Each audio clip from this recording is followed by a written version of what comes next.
सर्दियों की वो रात थी जब धुंध इतनी गहरी थी कि सामने खड़ा इंसान भी धुंध में गायब हो जाता। स्टेशन के बाहर बस एक ही आवाज गूंज रही थी, ऑटो ऑटो। अपनी पुरानी पीली हरी ऑटो लेकर उम्मीद में कि कोई सवारी मिल जाए। वो आवाज थी रघु की, एक साधारण ऑटो रिक्शा वाला जो रोज शाम से आधी रात तक स्टेशन के बाहर खड़ा रहता था। इन ठंडी रातों में उसकी ऑटो ही उसका सहारा थी। रघु कोई आम इंसान नहीं था। वो मेहनती था, ईमानदार था, पर उसकी जिंदगी संघर्ष से भरी थी। पत्नी, 2 छोटे बच्चे, एक बीमार मां और रोज की कमाई से घर का खर्च चलाना, बस यही उसकी दुनिया थी। लेकिन उस रात उसकी दुनिया बदलने वाली थी, हमेशा के लिए। आज तो सवारियां भी जैसे जम गई हैं। पूरे दिन में 3 चक्कर ही हुए। अपने हाथ रगड़ता है, ऑटो के बोनट पर बैठता है। ठंडी लग रही है, चलो चाय पी लेता हूं। पास की दुकान पर जाता है। रघु भाई, फिर वही रात की ड्यूटी। क्या करें भैया, पेट जो पालना है। दिन में लोग ठेले पर चलते हैं, रात में स्टेशन से ही कुछ मिल जाता है। दोनों हंसते हैं। फिर एक ट्रेन की सीटी सुनाई देती है। लो, शायद कुछ यात्री उतरे। रघु जल्दी से स्टेशन पर आ जाता है। वो ट्रेन जयपुर से जोधपुर जाने वाली लोकल थी। ठंड इतनी थी कि लोग जल्दी जल्दी अपने घरों की ओर निकल रहे थे। रघु की निगाह सब पर थी, पर कोई सवारी नहीं रुक रही थी। तभी धीरे धीरे कदमों की आहट, चप्पल की खुरखुराहट। रघु पीछे देखता है। एक औरत खड़ी है, लाल साड़ी में, बाल आधे चेहरे पर। भैया, ऑटो खाली है? हाँ बहन जी, कहाँ चलना है? पुरानी बस्ती, नदी के उस पार। पर वहां तो अब कोई रहता नहीं। वहां तो सब खंडहर पड़े हैं। मुझे रास्ता मालूम है, बस छोड़ दो, पैसे दूंगी। आवाज में एक अजीब ठंडापन था, जैसे शब्द नहीं, हवा बोल रही हो। ठीक है, बैठ जाइए। ऑटो स्टार्ट करता है और दोनों धुंध में गायब हो जाते हैं।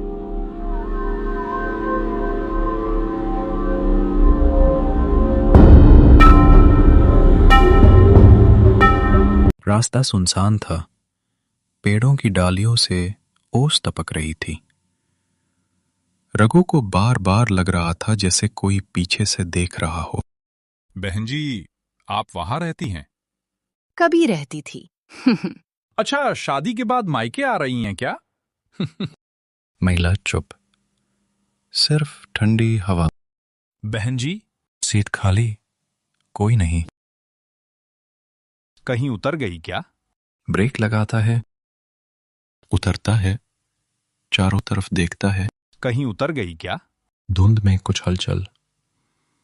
दूर से वही औरत खड़ी दिखती है, सड़क के बीच में। रघु, तू मेरा नाम कैसे जानती है? तेरे ऑटो से 20 साल पहले मैं गई थी, हमेशा के लिए। अचानक उसके चेहरे पर नीले निशान दिखते हैं। आंखें काली, होंठ ठंड से नीले पड़ते हैं।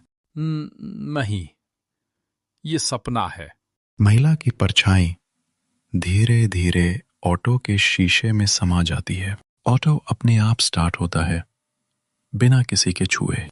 उस रात धुंध में गुम हो गया रघु। सुबह की ठंडी धूप ने जब स्टेशन की धुंध को हटाया तो वहां खड़ा था रघु का ऑटो, खाली, गीला, ठंडा और अजीब सी बदबू से भरा। लोगों ने समझा शायद रघु रात में ही घर चला गया होगा, पर सच्चाई कुछ और थी। रघु का घर। दरवाजे पर दस्तक की आवाज। कौन है इस वक्त? दरवाजा खोलती है, सामने रघु खड़ा, चेहरा पीला, आंखें नाल, कपड़े नम जैसे ओस में भीगे हों। रघु, कहाँ था तू सारी रात? हम तो डर ही गए थे। बस स्टेशन पर सवारी छोड़ने गया था, थोड़ी देर लग गई।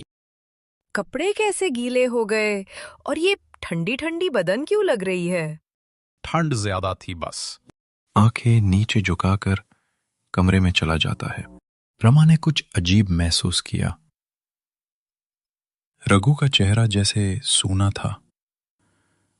वो मुस्कुरा तो रहा था मगर उसकी मुस्कान में कोई गर्मी नहीं थी, बस एक ठंडी चुप्पी थी। रात का समय सब सो रहे थे। थोड़ी देर बाद रमा उठकर देखती है, रघु बिस्तर पर नहीं है। वो खिड़की से झांकती है। रघु बाहर अपने ऑटो के पास बैठा है और किसी से धीरे धीरे बात कर रहा है। आज भी आएगी ना तू? मैं इंतजार करूंगा। रमा की सांसें रुक जाती हैं। किससे बात कर रहा है ये? वो धीरे से बाहर जाती है, पर वहां कोई नहीं, सिर्फ रघु और खाली ऑटो। रघु, किससे बात कर रहे हो? अरे कोई नहीं, बस यूं ही। ऑटो की पिछली सीट गीली है, जैसे किसी ने अभी अभी वहां बैठा हो।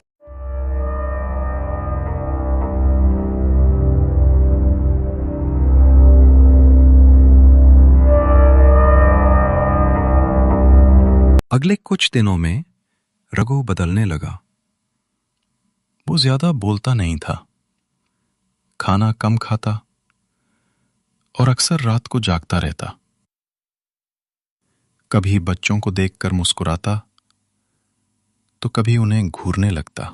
एक दिन उसकी मां ने देखा रघु अपने कमरे में बैठा था और दीवार की तरफ देख रहा था। रघु, बेटा क्या देख रहा है? रघु बिना पलक झपकाए दीवार की ओर देखता है। वो आई थी माँ, वही जो पुरानी बस्ती से आई थी। वो कहती है उसका घर अब मेरा है। कौन कौन आई थी रघु? रघु अचानक जोर से हंसता है। वो जो सवारी थी माँ, जो कभी उतरी ही नहीं। रघु अब घर तो आ गया था, पर वो अब रघु नहीं रहा। कभी कभी वो आईने में खुद को देखता तो पीछे खड़ी दिखती वही औरत, ठंडी मुस्कान के साथ। रघु अब घर में शरीर से तो था, पर उसकी आत्मा जैसे कहीं और जा चुकी थी। कभी दीवार से बातें करता, कभी बच्चों के खिलौनों को उठाकर हंसता और रात को अपने ऑटो की पिछली सीट साफ करता, जैसे किसी मेहमान का इंतजार हो। रमा समझ गई, अब कुछ गड़बड़ है, और इस गड़बड़ की जड़ शायद वही है, स्टेशन और पुरानी बस्ती में, जहां से ये सब शुरू हुआ था। रमा स्टेशन पहुंचती है। वो चाय वाले से कुछ पूछती है। भैया, वो रघु जो यहाँ ऑटो चलाता है, उस रात उसने किसे छोड़ा था पुरानी बस्ती में? उस रात? हाँ, मैंने देखा था एक औरत आई थी, आधा चेहरा बालों से ढका हुआ, लाल साड़ी पहने हुआ। पर अजीब बात ये थी, वो ट्रेन से उतरी ही नहीं थी। मतलब? मैं तो रोज ड्यूटी पर रहता हूं बहन जी। उस रात कोई ऐसी सवारी नहीं उतरी थी। फिर भी वो अचानक रघु के पास आ गई और दोनों धुंध में गायब हो गए। मुझे उस पुरानी बस्ती जाना होगा। रमा अकेली निकल पड़ी, धुंध भरी सड़कों से होते हुए उस जगह की ओर जहां अब कोई नहीं रहता था। सिर्फ पुराने पेड़, टूटी दीवारें और ठंडी हवा में बसी एक पुरानी बदबू। रमा धीरे धीरे बस्ती के अंदर जाती है। हर घर खंडार में बदल चुका है और बीच में एक पुराना कुआं। वो एक बूढ़ी औरत को देखती है जो आग के पास बैठी है। माँ जी, यहाँ पहले कौन रहता था? बहुत लोग रहते थे बेटी, पर 20 साल पहले एक हादसा हुआ था। कौन सा हादसा?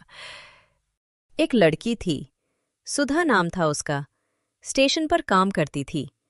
कहते हैं किसी ऑटो वाले ने उसे देर रात घर छोड़ने का वादा किया था, पर रास्ते में ऑटो पलट गया। लड़की वहीं नदी किनारे मर गई और ऑटो वाला भाग गया। रमा का चेहरा फीका पड़ जाता है। ऑटो वाले का नाम पता था? हाँ बेटी, नाम था रघु। रमा के कानों में आवाज गूंज उठी। तेरे ऑटो से 20 साल पहले मेरा खून बहा था। वो वही औरत थी, सुधा। रमा घर लौटती है। शाम का वक्त। रघु, तू उसे छोड़ क्यों नहीं देता? वो अब कभी नहीं जाएगी रमा। वो तो मेरे साथ रहती है, हमेशा से। उसे महसूस होता है कि ऑटो की पिछली सीट पर कोई बैठा है। ये क्या कर दिया तूने रघु? वो आत्मा तुझे जकड़ रही है। रघु की आंखें लाल हो जाती हैं, चेहरा कठोर। वो आत्मा नहीं, वो मेरी सवारी है। उस रात रमा ने पहली बार महसूस किया, रघु अब इंसान नहीं रहा। वो एक चलती फिरती परछाई था, जो उस औरत की ठंडी सांसों के साथ जी रहा था। मां बिस्तर पर लेटी कांपती आवाज में, रमा बेटा, आज घर बहुत ठंडा लग रहा है, जैसे बर्फ गिर रही हो अंदर ही। हाँ माँ, मैंने भी महसूस किया। कमरे में धुआं नहीं, धुंध सी फैली रहती है। अचानक पीछे के कमरे से बच्चों की हंसी सुनाई देती है। गुड्डू, पायल, क्या कर रहे हो वहां? रमा कमरे में जाती है। दोनों बच्चे बिस्तर पर बैठे हैं, पर आंखें खाली हैं। माँ, वो आंटी फिर आई थी। वो हमें कहानी सुना रही थी। कौन आंटी? वो वाली आंटी जो कहती है, डरो मत, मैं ठंडी नहीं, प्यारी हूँ। रमा के हाथ कांपने लगते हैं। रमा ने बच्चों के कमरे की खिड़की की ओर देखा। वहां किसी के पैरों के निशान थे, पर वो निशान बर्फ से बने थे और अंदर से बाहर की ओर नहीं, बल्कि बाहर से अंदर की ओर जा रहे थे। रात के 2 बजे ऑटो अपने आप स्टार्ट होता है। रघु, कहाँ जा रहा है तू इतनी रात में? रघु बिना जवाब दिए ऑटो चलाता है। पीछे की सीट पर धुंध जैसी छाया बैठी है। रघु, किसे ले जा रहा है?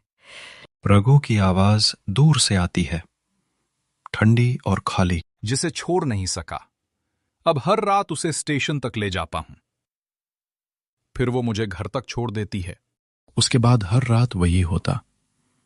ऑटो की टक टक आवाज, घर के बाहर बर्फ सी जमी जमीन, और सुबह ऑटो के अंदर बर्फीले निशान, जैसे कोई वहां बैठा हो घंटों तक। अगली सुबह। रमा बेटा, अब इस घर में चैन नहीं है।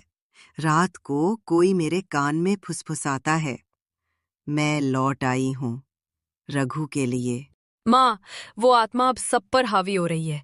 मैं कुछ करूंगी, मुझे उससे बात करनी होगी।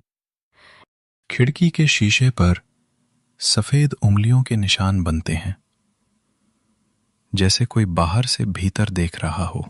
अब रमा का डर गुस्से में बदल चुका था। वो जान चुकी थी, अगर सुधा की आत्मा को रोका नहीं गया तो उसका घर और परिवार धीरे धीरे बर्फ की तरह खत्म हो जाएगा। धुंध छाई हुई, ट्रेनों की हल्की सी आवाज दूर से। रमा अकेली चल रही थी, हाथ में लालटेन और दिल में डर और जिद दोनों। सुधा, अगर तू है तो सामने आ। मैं तेरे दर्द को समझना चाहती हूँ, मगर मेरे परिवार को छोड़ दे। अब तू भी मेरा नाम जानती है, तो क्या तू भी उसे माफ कर सकेगी? धुंध में वही औरत दिखाई देती है, सुधा। 20 साल पहले मैंने रघु से मदद मांगी थी। मुझे घर छोड़ने का वादा किया था उसने, पर रास्ते में वो नशे में था। ऑटो पलटा और मैं उस नदी में गिर गई। वो मुझे छोड़कर भाग गया। नहीं, रघु ऐसा नहीं कर सकता। क्यों नहीं? उसकी डर ने मेरी जान ली। अब मेरी ठंडक उसकी सांसों में बस चुकी है। अब वो कभी नहीं छूट सकता मुझसे। सुधा आगे बढ़ती है। रमा की आंखों के सामने वो रात जिंदा हो उठी। सुधा की चीखें, नदी की लहरें और एक गिरती हुई ऑटो। रघु भाग रहा था और सुधा हाथ बढ़ाकर मदद मांग रही थी, पर उस वक्त उसका डर इंसानियत पर भारी पड़ गया था। अगर तेरा दर्द सही है तो मैं तुझे मुक्ति दिलाऊंगी, लेकिन मेरे बच्चों को छोड़ दे सुधा, वो निर्दोष हैं। मैं किसी को नहीं चाहती, मुझे बस न्याय चाहिए। वो मान ले कि उसने मेरा खून किया है, तभी मैं चैन से जा सकूंगी। धीरे धीरे सुधा गायब होती है। हवा थम जाती है। रमा ने उस रात ठान लिया, अब वो रघु को उसकी सच्चाई का सामना करवाएगी। उसने जान लिया था कि ये लड़ाई आत्मा से नहीं बल्कि अपराध बोध से है, जो अब रघु के सीने में बर्फ बन चुका था। शाम का वक्त। रघु घर के बाहर बैठा है, हाथ में वही पुराना ऑटो का चाबी। रघु, तू अब कब तक भागेगा? वो तुझे सजा नहीं, मुक्ति चाहती है। मैंने उसे मरते देखा था रमा। मैंने बचाने की कोशिश की पर डर गया। मैं भाग गया और आज तक उसकी आंखें मुझे सोने नहीं देती। उसकी आंखों से आंसू गिरते हैं, पर जैसे जम जाते हैं हवा में। तू जा उस जगह जहां वो मरी थी, माफी मांग, वरना वो कभी नहीं जाएगी। रघु सिर झुकाता है, धीरे से कहता है, हां, अब वक्त आ गया है मेरे गुनाह का हिसाब देने का। अब बारी थी रघु के पश्चाताप और मुक्ति की। पर हर पाप का दाम सिर्फ माफी नहीं होता। कभी कभी आत्मा को चैन देने के लिए किसी को अपनी जान देनी पड़ती है। रघु अब सच का सामना करने निकला। नदी किनारे, जहां से उसकी कहानी शुरू हुई थी, और वहां उसका इंतजार कर रही थी सुधा की परछाई, जो अब आखिरी बार उसे बुला रही थी। रात उतनी ही सर्द थी जितनी उस हादसे की रात। आसमान धुंध से ढका हुआ और हवा में एक अजीब सी खामोशी थी। रघु का ऑटो स्टेशन की जगह अब उसी नदी किनारे जा रुका जहां से सब कुछ शुरू हुआ था। सुधा, अगर तू सुन रही है तो आज मैं छिपने में ही आया। मैं आया हूं तेरे सामने अपने गुनाह को मानने। हवा थम जाती है, धुंध में हल्की सी आकृति उभरती है, वही सुधा। 20 साल तू भागता रहा रघु, क्यों छोड़ दिया था मुझे उस पानी में? डर गया था। तू चिल्ला रही थी, मैं मदहोश था। मुझे लगा पुलिस मुझे मार डालेगी। मैं भाग गया सुधा, पर हर रात वो आवाज मेरे कानों में गूंजती रही। माफ कर दे सुधा, मैं इंसान नहीं, डरपोक था। सुधा की परछाई धीरे धीरे आगे बढ़ी। उसकी आंखों में अब आग नहीं, आंसू थे। वो रघु के सामने झुककर बोली, मुझे मौत का डर नहीं था रघु, मुझे तेरे धोखे का दर्द था। तू अगर उस दिन एक हाथ बढ़ा देता तो मैं आज जिंदा होती। तेरे डर ने मुझे मारा था, अब तेरा पछतावा मुझे चैन देगा। वो रघु के माथे पर हाथ रखती है, हवा जम जाती है। अगर मेरी मौत से तुझे सुकून मिलेगा तो मैं तैयार हूं सुधा। हवा तेज चलने लगती है। ऑटो का इंजन अपने आप स्टार्ट हो जाता है। नदी के उस किनारे एक चीख गूंजी और सुबह जब गांव वाले पहुंचे तो रघु का ऑटो स्टेशन पर खड़ा था, पर ड्राइवर की सीट खाली थी। रमा अपने घर के बाहर बैठी है, बच्चों के पास। सर्द हवा अब पहले जैसी ठंडी नहीं थी। शायद उसे शांति मिल गई। उसकी आंखों में आंसू हैं, लेकिन चेहरा शांत है। बच्चे पीछे से पूछते हैं, माँ, पापा अब नहीं आएंगे? वो अब वही हैं जहां ठंड नहीं लगती बेटा, जहां गुनाह भी माफ हो जाते हैं। रघु के जाने के बाद 3 महीने बीत चुके थे। सर्दियां अब भी वही थीं, लेकिन अब हवा में वो बर्फीली डर नहीं थी। रमा अपने बच्चों के साथ नए घर में रहने लगी थी, गांव के किनारे, जहां से स्टेशन दिखता था। हर शाम रमा लालटेन जलाकर खिड़की से देखती, जैसे किसी का इंतजार हो, पर फिर खुद को रोक लेती। शाम का समय। माँ, पापा अब सच में स्वर्ग में हैं क्या? हाँ बेटा, वहां ठंड नहीं लगती, न डर होता है। वो बच्चे को सुलाती है। खिड़की के बाहर से हल्की सी ट्रेन की आवाज आती है। रघु, जहां भी है, खुश रहे। पर किस्मत की कहानी कभी सीधी नहीं होती। उसी रात जब घड़ी ने 12 बजाए, दरवाजे पर किसी ने धीरे से दस्तक दी। रमा उठकर दरवाजे की तरफ जाती है। बाहर अंधेरा और कोहरा। कौन है? कोई जवाब नहीं, बस हवा का झोंका अंदर आता है। बाहर कोई नहीं, बस जमीन पर एक पुरानी ऑटो की चाबी रखी होती है। रमा चौंक जाती है, आंखें फैल जाती हैं। रघु? वो ऑटो की चाबी लेकर अंदर चली जाती है। पीछे से हवा तेज चलती है। खिड़की से आवाज आती है। धन्यवाद रमा, तूने मुझे मुक्त किया। रमा के गालों से आंसू बह जाते हैं। वो चाबी को सीने से लगाती है। कमरे पर एक कोने में हल्की सी नीली रोशनी चमकती है। जा रघु, अब चैन से रहना। धीरे धीरे नीली रोशनी ऊपर उठती है और गायब हो जाती है। उस रात के बाद वो घर कभी ठंडा नहीं हुआ। सर्दियां आईं, पर डर नहीं। ऑटो की वो पुरानी चाबी अब भी मंदिर के पास रखी है, जहां हर सुबह सूरज की किरणें उस पर पड़ती हैं। लोग कहते हैं रमा के घर के पास से गुजरते वक्त कभी कभी हल्की सी ऑटो की आवाज सुनाई देती है, पर अब वो डराती नहीं, बस याद दिलाती है कि कभी कोई ठंडी सांसें किसी आत्मा को मुक्ति दे गईं।